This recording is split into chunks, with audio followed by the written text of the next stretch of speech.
23장 16절에서 20절까지 읽고 이제 마무리 말씀을 나누도록 하겠습니다.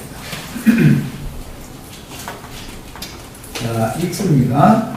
아브라함이 에브론의 말을 따라 에브론이 해족속이 듣는 데서 말한 대로 상인이 통용하는 은 400세겔을 달아 에브론에게 주었더니 마므레 앞 막벨라에 있는 에브론의 밭 곧 그 밭과 거기에 속한 불과 그 밭과 그 주위에 들린 모든 나무가 성문에 들어온 모든 해족속이 보는 데서 아브라함의 소유로 확정되니라. 그 후에 아브라함이 그 안에 사라를 가나안 땅 마므레 앞 막벨라 밭 물에 장사하였다. 마므레는 곧 헤브론이라. 이와 같이 그 밭과 거기에 속한 물이 해족속으로부터 아브라함이 해당할 소유로 확정되었다. 네, 자, 우리는 뭐 보편적으로 다 아는 것처럼 부모를 통해서 이 세상에 일단 보내심을 받는 출생, 그 다음에 장성한 자가 되어지면 혼인을 하고 자녀선을 낳고 그 다음에 다시 죽는 것, 이것이 일생을 요약한 말이라고 할 수가 있습니다. 그런데 오늘 우리는 이제 약속으로 주시겠다고 약속하셨던 아브라함과 그 자손들에게 약속하신 기업의 땅인 가나안 땅 중에서 지금까지는 모두 행위와 나그네로 인생을 살게 하셨다가 그 마감을 할 때 장지 하나를 하나님의 약속으로 얻어가지고 아브라함의 대필인 사라가 죽었을 때 원래는 이제 그 아브라함의 그 동맹을 맺은 사람이었던 마므레라고 하는 사람의 기업이 있었던 그 애굽에 내려갔다가 다시 올라왔을 때 그 마므레 쌍수리나무 숲을가에서 아브라함 때 기거했었던 장소예요. 그곳에 최후로 그곳으로 다시 이사를 해서 그곳에서 사라가 죽었기 때문에 전에는 마므레라는 사람의 기업이었으나 후에 이제 지금 해족속 에브론이라는 사람의 기업으로 바꿔진 그런 땅이죠. 그 땅을 최후로 아브라함이 값을 주고 사서 정식으로 아브라함의 소유로 확정한 말씀을 읽었습니다.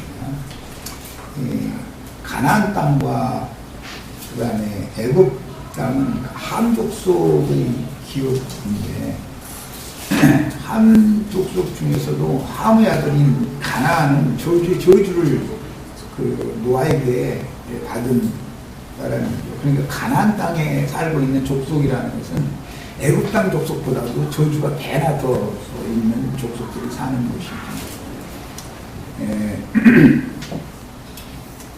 그런데 그 저주를 받은 가나안 족속의 땅을 보고의 근원인 셈족 계보 중의 아브라함과 그 자손에게 기업으로 주겠다고 약속하신 데에는 하나님의 어떤 깊은 의중이 여기에다 감춰져 있다는 걸 알 수가 있고, 기본적으로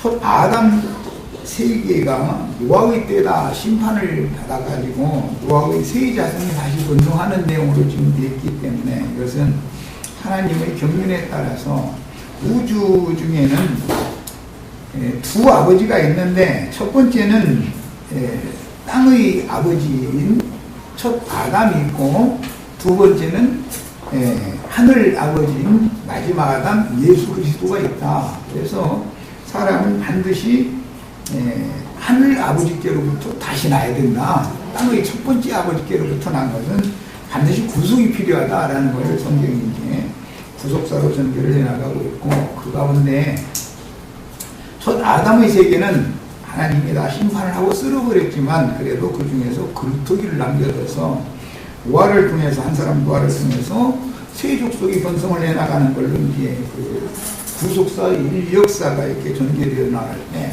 이것은 상징으로서 셈족은 영적인 사람들을 상징한 대표하는 사람이고, 야벳 족속들은 꿀적인 사람들, 세상 사고를 갖고 사는 사람들을 상징하고, 함 족속들은 육신이 있는 사람들이다. 그래서 이건 완전히 육신대로 살아가는 사람들을 대표합니다. 그러니까 세상 인류 중에는 보편적으로 이렇게 세 족속이 다 지금도 살고 있는 것이죠.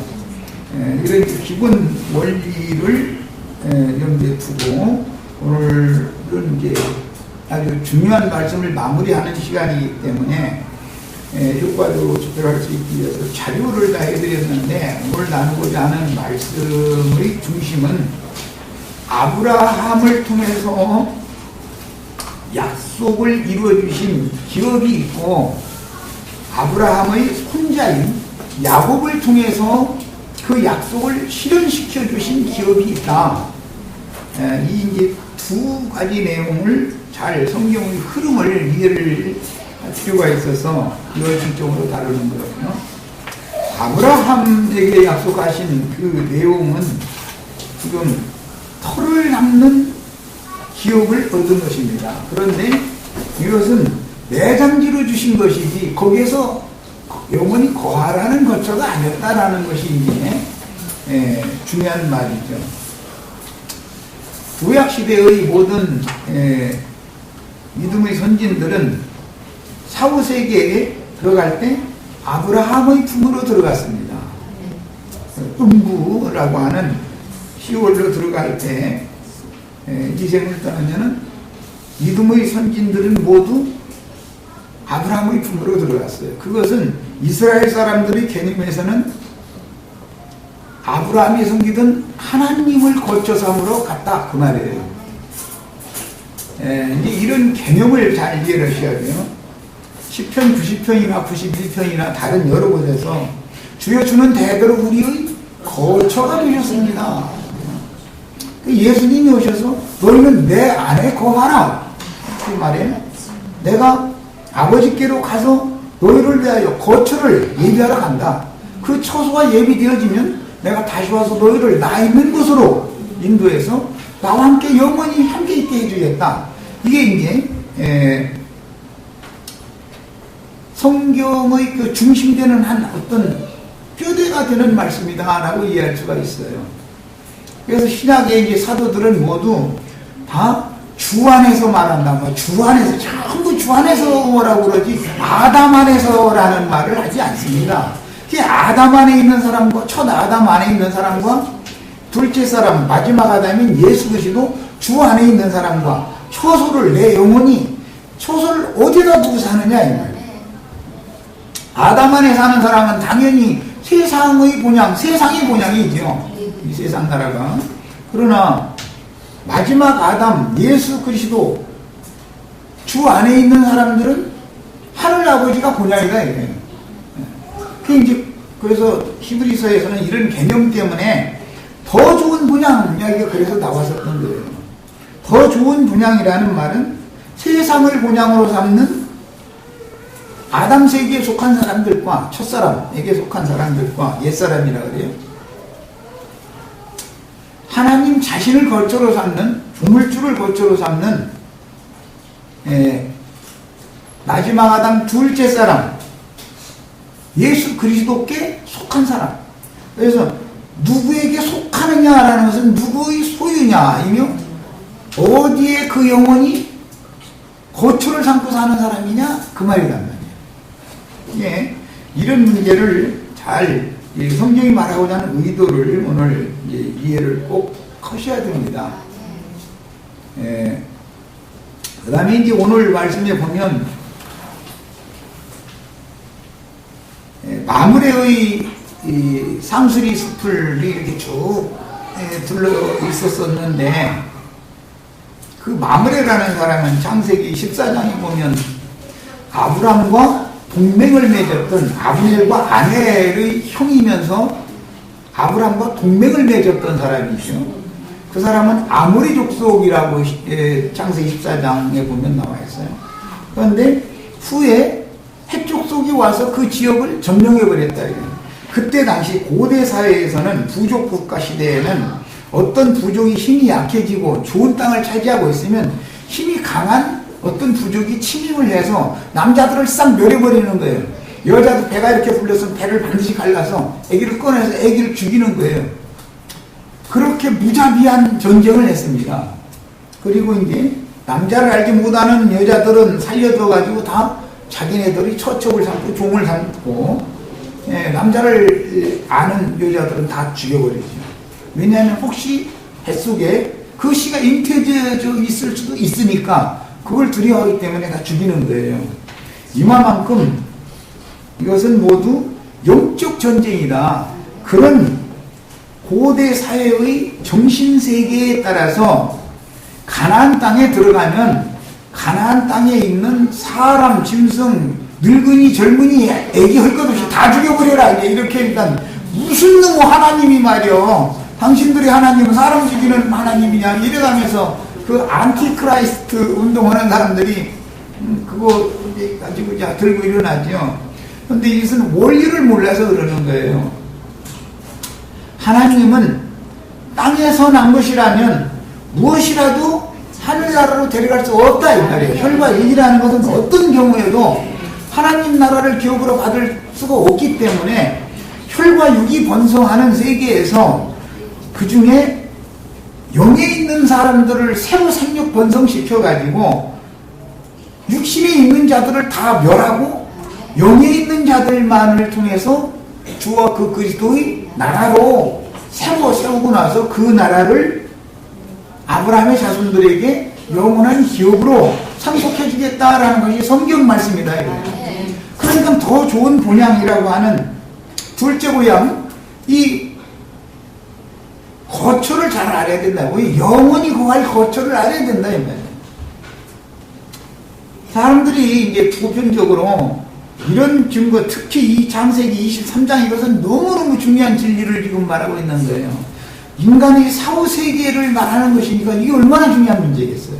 이생의 세계에 있는 것도 알기가 더 어려운데 성경만이 사후세계에 관한 완전한 거처에 대해서까지 성경만이 증거를 해주고 있단 말이에요. 불가에 가도 어디에 가도 이런 게 없어요. 불가에 가면 뭐 인간의 흠과 범과라고 하는 것은 뭐 수미산처럼 많아가지고 뭐 억급을 막 갖다가 윤회를 해야 성도를 할 수 있다 이러는데, 수미산이라는 말은 오늘날로 말하면 이제 그 히말라야 산맥 중에 에베레스트 산을 이제 수미산이라고, 이제 하늘과 같다는 산이다 이 말이에요. 그런 뜻이에요. 사람은 도저히 오를 수 없는 산이죠, 거기는. 그리고 겁이라는 것은, 일겁이라는 것은 사람이 해야 될 수 없는 어떤 숫자라는 뜻이에요. 그 개념이. 그런데 억번이나 겁을 또 이렇게 윤회를 죽었다 벌레 군뱅이로 태어났다, 나중에는 뭐 다른 어떤 매미로 태어났다, 그 다음에 또 뭐 잘못되면은 또 이제 군뱅이만 또 못하는 게 그런 뭐 미물로 또 태어났다. 이것을 억번을 도는데 사람이 한 것도 사람이 알 수 없는 숫자인데 억번이나 그 짓을 그야말로 어느 억겁에 이것을 벗어나 다. 그런데 예수님은 우리 모든 지난 죄를 단번에 딱 벗어나게 해줬죠. 이것이 구원의 말씀이지, 사람이 도를 닦고 열심히 해가지고서 억겁을 벗어내려고 하면은 그게 벗어집니까? 하나님의 말씀에는 명백하게 너희는 땅에 티끌로 뭉쳐서 지었으니까 티끌은 티끌로 돌려보내라 라는 말이란 말이야. 이것을 어떻게 윤회를 해가지고 이 티끌로 뭉쳐진 혈과 육신이, 혈과 육이, 그들의 말로는 불가의 조로아스터교나 이런 데서 하는 말로는 성부라는 거고, 성경 말로는 그리스도인이 되는 건데, 우리는 그냥 좀 믿기만 하면 그리스도의 사람이 다 되는 것이죠. 이건 너무 쉬우니까 사람들이 그렇게 쉬운 구원이라면 뭔가 좀 값을 지불을 해야 될 것 같은 생각이 들어서 내가 이런 증거를 하면 안 믿어지는 거야, 이게. 뭐 불교처럼 억겁까지는 안 돼도 한 어느 정도라도 이렇게 좀 나의 수고와 노력이 좀 이렇게 감이 되어져야 되지 않냐라는 것이 종교성이 사람을 이렇게 사로잡고 있기 때문에 그런 거예요. 이게 다 어디서 온 거냐? 먹지 말라 한 금령이나무 실과를 먹은 결과가 양심의 법이라고 하는 것이 사람 속에 주어져 가지고 자꾸 사람이 뭔가를 어떻게 해가지고 이 죄짐을 벗으려고 애쓴다 이거예요. 죄짐이라는 것은 사람이 벗으려고 아무리 노력해도 안 벗어지고 하나님께서 각 사람에게 때와 기한을 딱 정해주시고 너는 여기까지 사는 동안에 복음을 믿어서 위로부터 거듭나가지고 속생명이 자라는 동안 티끌은 날마다 내가 잡고 호퇴시켜서 티끌 다 벗어나게 만들 테니까 마지막 한 줌 남은 티끌 가지고 그냥 다시 원래 왔던 그 흙속으로 가. 이게 하나님의 말씀인데 이게 이해가 안 되는 거예요, 이 말이. 그러니까 사람들이 이제 억겁을 벗는 노력과 수고가 너무 힘드니까 그냥 단번에 벗으려고 자살을 하는 거예요. 에이, 이 고생을 하느니 왜 고생을 하는 거예요? 죄짐을 지고 죄악된 세상에 살다 보니까 힘드는 거잖아요. 그러니까 그냥 내 손으로 내가 이렇게 끝내버리면 모든 것이 해결되겠지 하고 가면 가림가의 길을 가는 것이다 이거예요. 구원의 길을 가는 게 아니라 이제 성경이 이제 제시해 놓는 이런 큰 성경 읽을 때는 그런 윤곽을 잘 정리해 두시고 읽으셔야 됩니다. 자, 오늘은 우리가 아브라함이 준비한 막벨라밭 굴과 그 주위를 두르고 있는 많은 나무들 얘기가 나왔는데 그것은 창세기 14장에서부터 아무리 상수리 나무 수풀이다 이렇게 나와 있었어요. 그 팔레스타인 땅의 메마른 토지에서는 나무들이 쭉 둘러서 이렇게 낮다, 돋아났고 잘 자라고 있다. 그 말은 그 가운데 뭐가 있다는 거예요? 오아시스가 있다는 말이에요. 오아시스라고 그러죠. 우물이 있다라는 말이란 말이야. 사막지대지만 물이 있어야 나무는 살 거 아니겠어요? 물이 있어야. 그래서 그걸 지금 의도적으로 말하는 거예요. 그래서 그 밭을 아브라함이 의도적으로 사는 거예요. 브엘세바 우물이 있는 곳은 누구의 지역이었죠? 아비멜렉이 다스리는 지역이었어요. 아비멜렉은 자기 아내를 사로잡아갔던 왕이니까 그놈하고는 더 이상 다투기 싫으니까 내 차라리 이사 가겠다 하고서 마므레라고 하는 곳, 이제 헤브론이라고 하는 곳으로 이사를 갔는데 그곳에서도 마므레를 이긴 헷족속이 그때 당시는 지배를 하고 있는 지역이었기 때문에 득표고 살해야 되잖아요. 남의 땅에 빌부터 사는 입장이니까. 그런데 그 사람들과 아주 잘 지낸 관계였기 때문에 사람이 죽었는데 매장제를 내가 필요로 한다 하니까 그러면은 당신이 원하는 그 땅을 주겠다. 거기다 묻어라. 그랬는데 아니 꽁으로는 그럴 수가 있냐. 값을 정당하게 주고 내가 사겠다. 이렇게 해서 흥정이 돼가지고 고대 통용하는 은전 400세겔을 주고 그 막벨라 밭이라고 하는 에브론의 밭을 산 거예요. 그런데 아브라함은 그곳이 제일 좋은 오아시스가 있는 지역이다, 밭이다라는 걸 알고 있었단 말이야.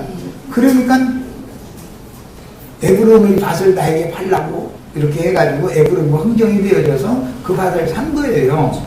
그런데 이제 에브론은 그때 당시 그 땅이 얼마나 귀한 땅인가에 대한 이상이 없었겠죠. 그러니까는 팔으라고 해서 기왕 팔으라고 하면은 뭐 그때 당시 시세로는 한 200세겔이나 뭐 이렇게밖에 못 받을 것이지만 꽃게기로 불러버리는 거죠. 뭐 그런데도 아브라함 밤새지 않고 깍자고도 않고 그냥 그냥 이렇게 산 거야 이 말이에요. 말하자면 아브라함은 그 땅의 가치를 알아본 것이죠.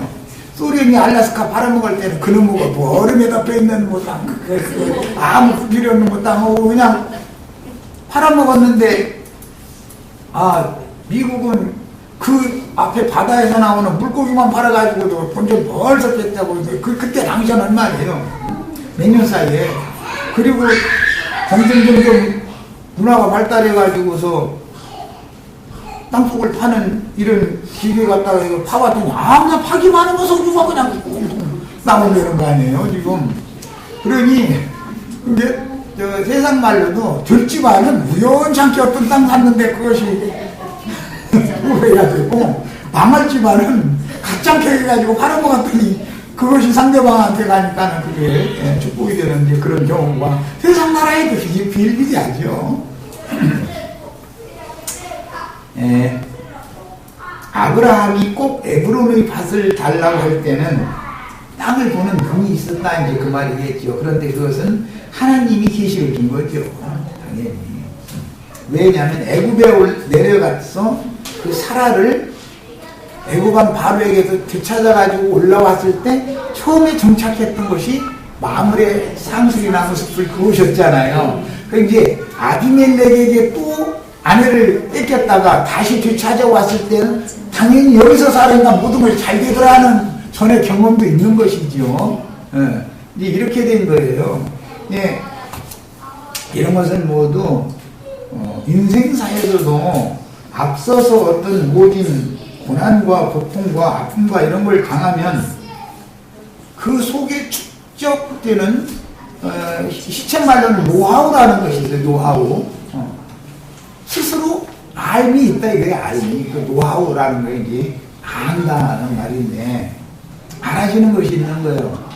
그러면 이제 그것이 그 인생의 삶의 지표가 될 수가 있는 것이죠. 그런데 그 알미라는 것이 계시가. 그런데 아브라함은 이미 아내를 뺏겨가지고 돌아왔을 때는 어디 가서 살아야 된다는 것을 경험으로 알고 있었다 이 말이에요. 그러니까 알고 보면 이제 이것은 예루살렘에서 쫓겨났다가 돌아오면 예루살렘에 다시 돌아와야죠. 그런 것을 잘 생각해 보시면 알 수 있어요. 자, 이제 선 이야기는 이제 이 정도로 하고, 야곱이 창세기 48장에 보면 그 아들 요셉에게 갑절의 복을 주는 축복을 빌어주고 나서 내가 칼과 활로 아무리 족속에게서 빼앗은 땅을 너에게 기업으로 준다 이렇게 약속을 하는 말이 나와요. 그러면서 49장에 가보면 내가 너에게 빌어주는 축복은 요셉 보고 하는 말이에요. 네 부여조 네 아버지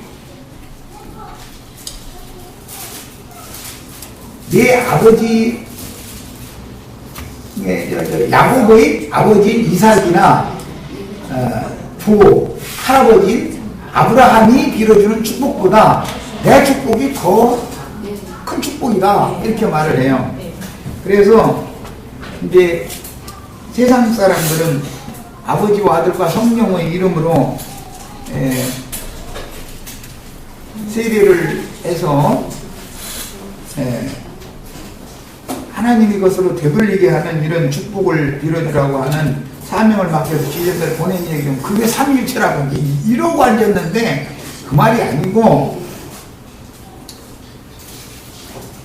하나님의 복을 그 아들 예수 그리스도 아브라함의 복을 이삭이 야곱에게 빌어줬고 야곱의 복을 요셉에게 빌어줘요.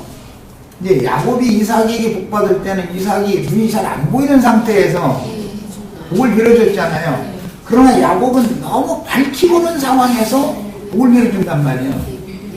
그 차이가 이삭은 눈이 어둡다고 그랬고 야곱은 죽을 때가 됐는데도 눈이 맑은 것이 이게 다른 거예요. 기왕이면 불가능 눈 맑은 사람한테 안수를 받아야죠. 좀 잘 안 보이는 사람한테 안수 받을 필요는 없잖아요. 그래서 야곱이 그 얘기를 한 거예요.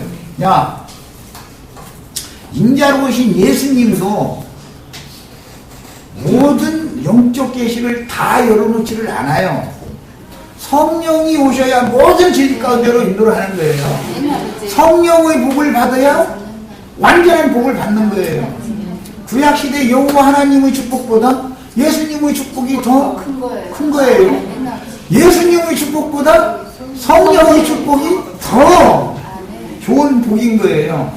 그래서 우리들은 이런 복을 잘 받으셔야 되겠어요. 받아들이셔야 되겠어요.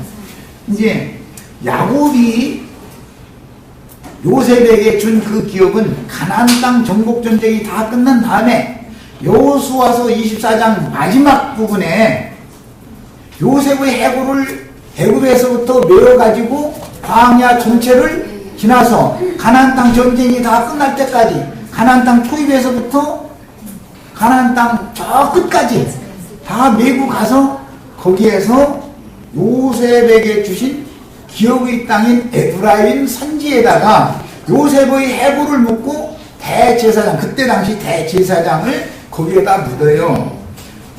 그러면 유다가 왕권을 가진 걸로 구약시대는 이렇게 나오지만 그것은 완전한 왕권이 아니다 이거예요.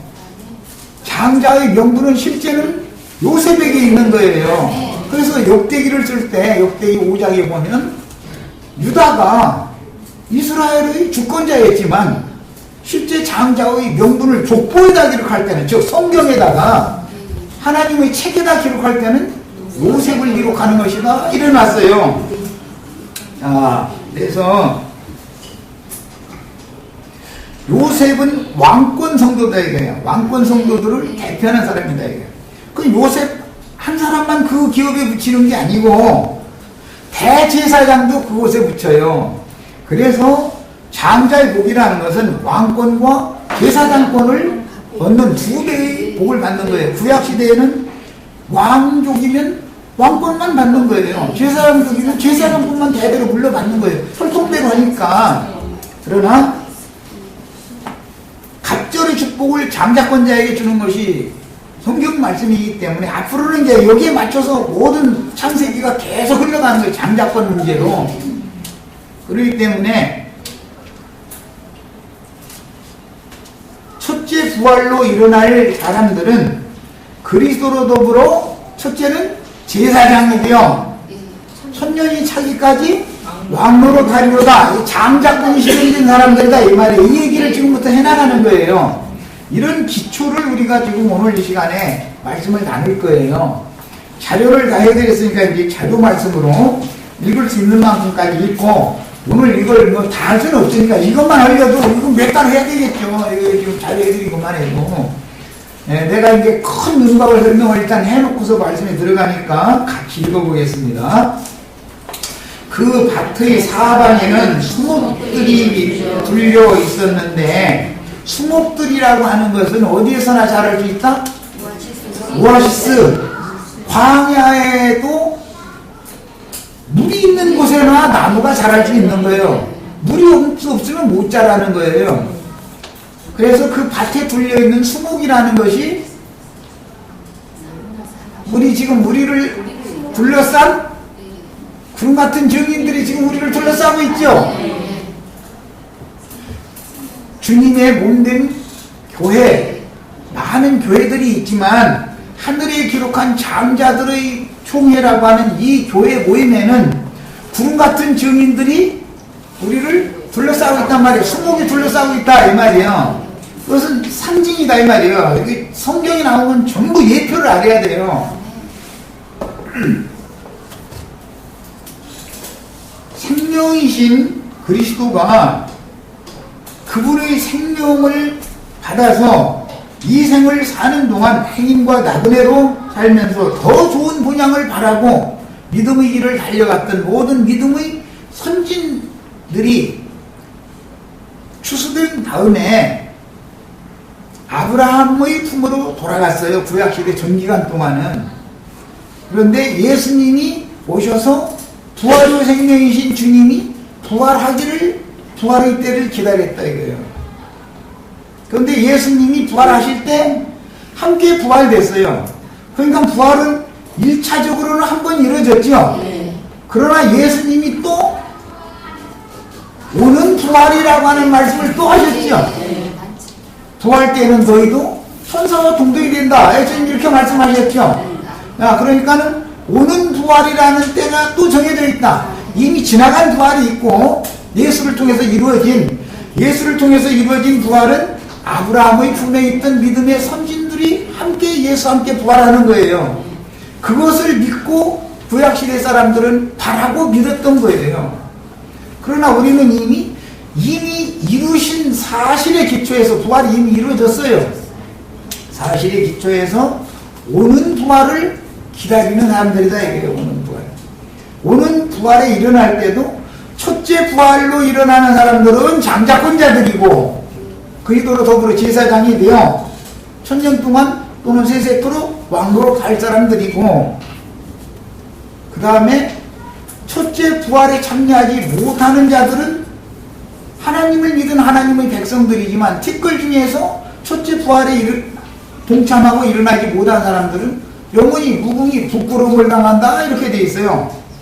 다니엘서 12장 2절 3절에 나오는 말씀이에요.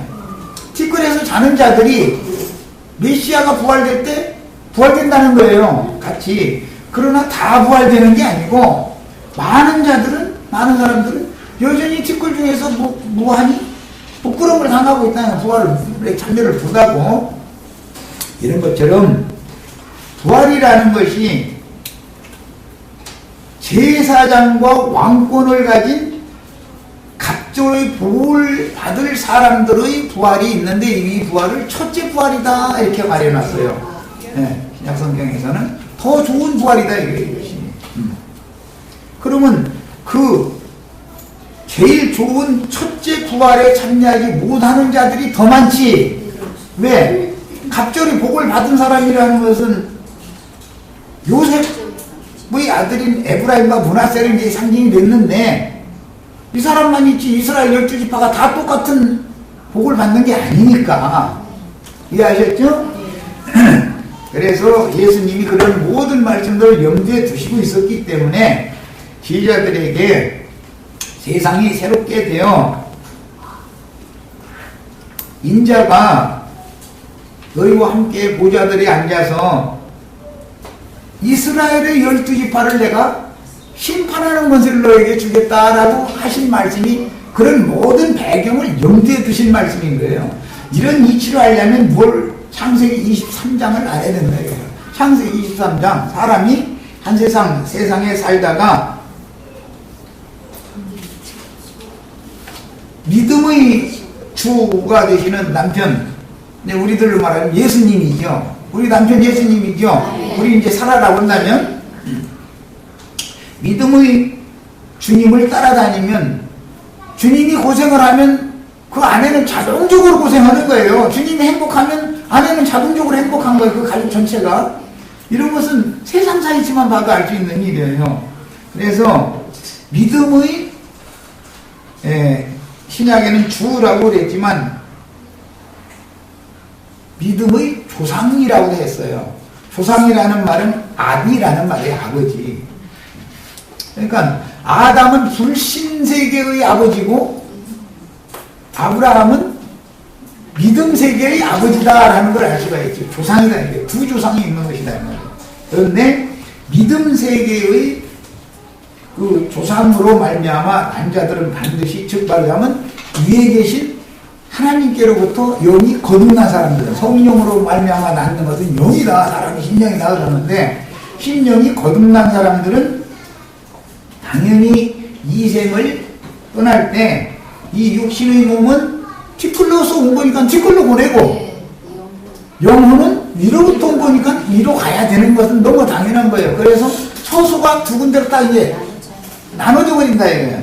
지금 이 생존 세계에서는 같은 세상이라고 하는 처소에서 같이 사는 거예요. 믿는 사람도 여기에 살고 불신자들도 여기에 살고 이러지만 사후세계에 들어가서는 이것이 딱 나눠진다. 지금 이걸 가르쳐주는 얘기인 거예요. 자, 이제 이 자료 말씀을 좀 읽어나가겠습니다. 그래서 수목들이 들려 있었는데 나무들은 이생 동안의 사람들에 대한 상징이다. 그런데 푸른 나무도 있고 마른 나무도 있어요. 하나님은 부활의 생명이니까 푸른 나무를 도끼로 찍어서 말라 죽게 만들고 저주를 해서 입만 무성한 푸른 나무를 다 죽여버려.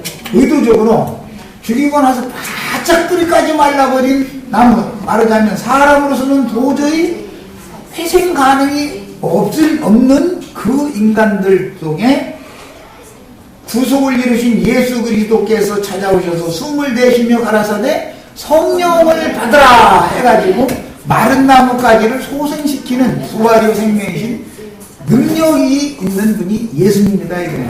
그분이 우주의 종주다. 지금 이것을 말하는 거예요. 이것이 깨달아져 가지고 이게 믿어져야 된단 말이에요. 문제는. 그 다음에 에브론이 주인일 때는 구속이 필요한 자연인들의 상태다. 그러나 아브라함이 값주고 사면 하나님께로 구속받아서 하나님께로 돌아온 사람들이 되는 것이다. 똑같이 에브론의 밭 주위를 둘르고 있던 나무들인데 에브론이 소유하고 있을 때는 구속이 필요한 옛사람들을 상징하는 것이고 아브라함이 값을 주고 사면 그 밭을 사면 밭 중앙에 있는 사후세계의 안식처와 밭 주위에 있는 생존세계의 나무들을 한꺼번에 다 사는 거예요. 그러니까 우리는 지금 생존세계에 있는 나무들이지만 교회의 중심에는 사후세계에 들어가서 안식할 처소가 또 있죠. 이것은 계시에 의해서 깨달아지는 수밖에 없는 문제단 말이에요. 그 밭 중앙에 있는 발굴이라고 하는 것이 그리스도의 영혼을 말한단 말이야. 사실은 교회를 에워싸고 있는 건 우리를 앞선 온전케 된 의인의 영들이지만 교회의 중심에는 우리를 거듭나게 하신 그리스도께서 영으로 계시죠. 이제 이거에 대한 상징이단 말이야 지금. 자, 그래서 밭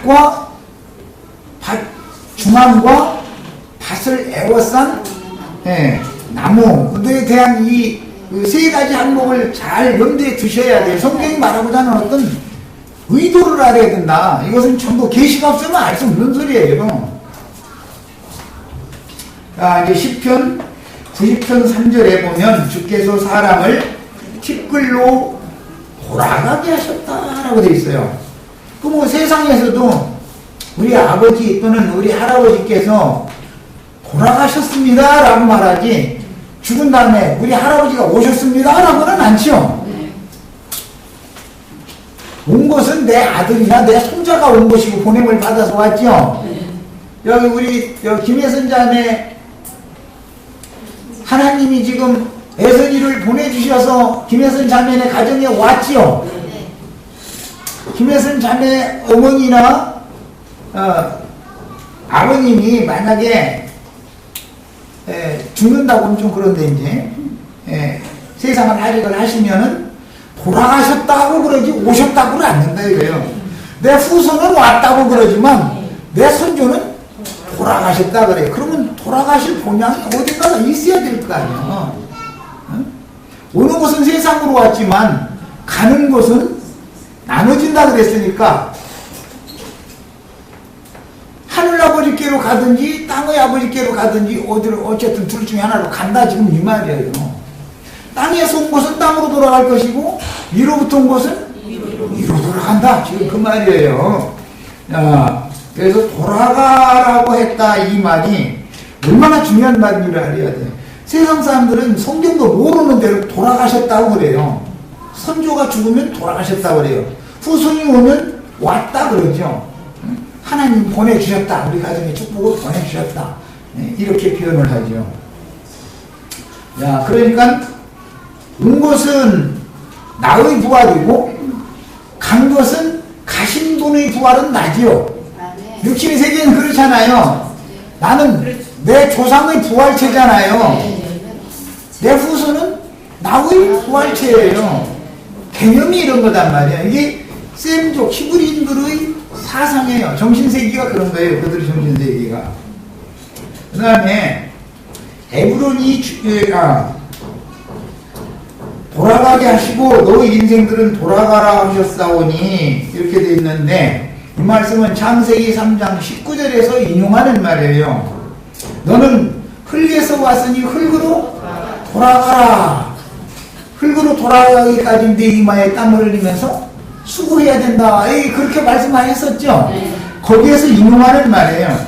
히브리서 9장 27절에는 사람이 한 번 죽는 것은 정하신 것이요 그 후에는 심판이 있다 그랬어요. 그러니까 누구나 다 한 번 와서 한 번은 죽게 돼 있는데, 기독교인들은 모든 세대가 다 죽었지만 자기는 안 죽고 뿅 오시고 될 거라고 지금 믿고 있죠. 참 꿈이 너무, 내가 보기에는 허황된 꿈인데 그들이 볼 때는 야무진 꿈이죠 그게 지금. 네. 그럼 뭐예요?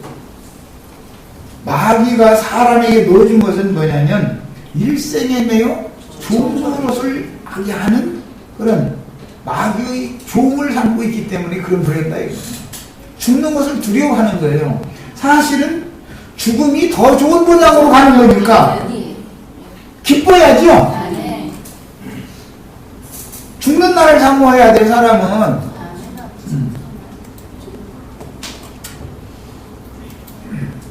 그런데 내가 자원해서 죽는 게 아니고 죽을 권세와 다시 살 권세를 가진 예수 그리스도 안에서 죽으면 대대감을 받는 것이죠. 돌아가라 했으면 어디로 돌아갈 본향이 있어야 되는데 예수 그리스도께로 대대감을 받을 것인지,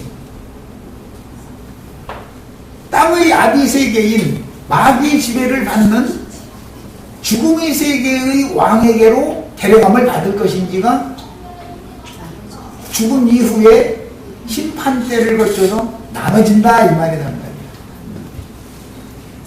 이것을 그리스도의 심판대다 그래요. 누구든지 한 번은 다 죽는 거예요.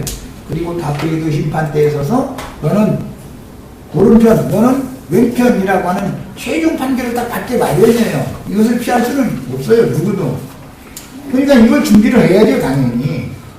흙집은 티끌로 돌아가는 것이고 산 돌집은 하늘로 돌아가므로, 이거 설명은 길으니까 그냥 이해를 하셔야 돼요. 겉사람은 티끌로 가는 거예요.